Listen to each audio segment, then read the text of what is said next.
Men hvis jeg vil valgte, så vil jeg gjerne det. Jeg vil gjerne holde fram. Jeg holder til å ikke øyne vel. Vi tar ikke helt av mindre nekk urslit. Men jeg vil eisen gjerne, hvis det blir til. Jeg slipper undan og gjerne periode på noen måneder, vi først. Jeg slipper undan å sette meg i bussen kl. 6 i morgen, morgen. Og for ned i Danmark. Det har vært en latt hvis jeg slipper undan tog, og kunne røkt en løktingsses eisen. Det forferdelig. Det har vært 2015 da jeg skulle forklare for velgerne hva jeg skulle velge med begge løktinger og til Fólkatingsval. Og jeg ringte å forklare, og velgerne sier at bromsnei, at du skal passe til arbeid og høre Fólkatingsval og til det. Og det velgerne som bestemmer, og så er det være.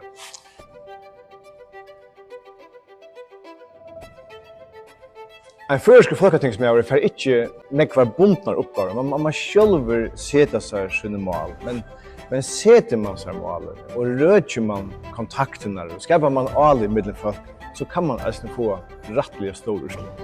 Janarflokken har samtykt at dette starvet skal røkes fullt av tog. Vi skulle ikke håndje innlendes føreskar avsemmer ut av snåre Danmark. Vi skal ikke drive føreskar partapolitikk til Danmarskar. Målet å få urslut for alle farger. Hvordan får man urslut i politikk?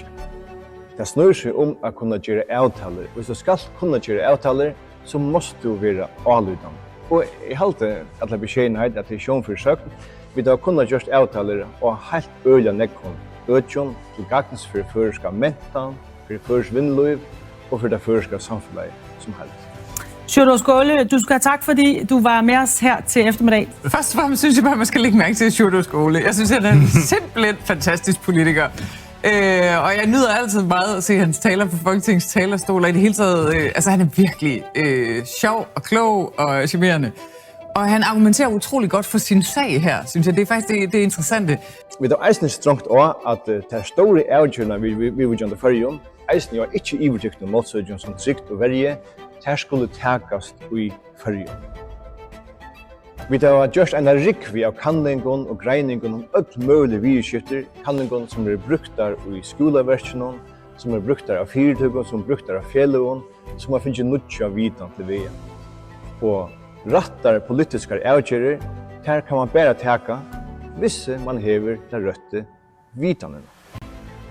Vi har gjort en rikvi av borgaren som kommer i klemme i Kipan og middelen Førjar og Danmark. Vi har ombå Førjar, ekvelia kvast og greit, men alt tog virelig. Jeg vil eisne se det som min oppgave at ombå de virer som en øyelig store parster av føringen hever og vil verje. Jeg vil ha nekk fokus på krutje i Ukraina, for det vi kommer eisne førje.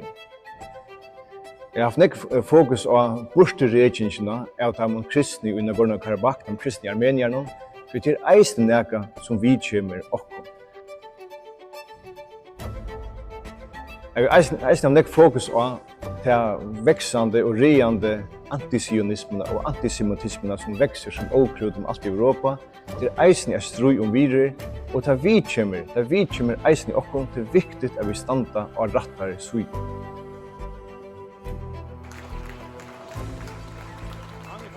Det er greit at man får inn i sårene tjeg, så ver man ytla domter av nøkron.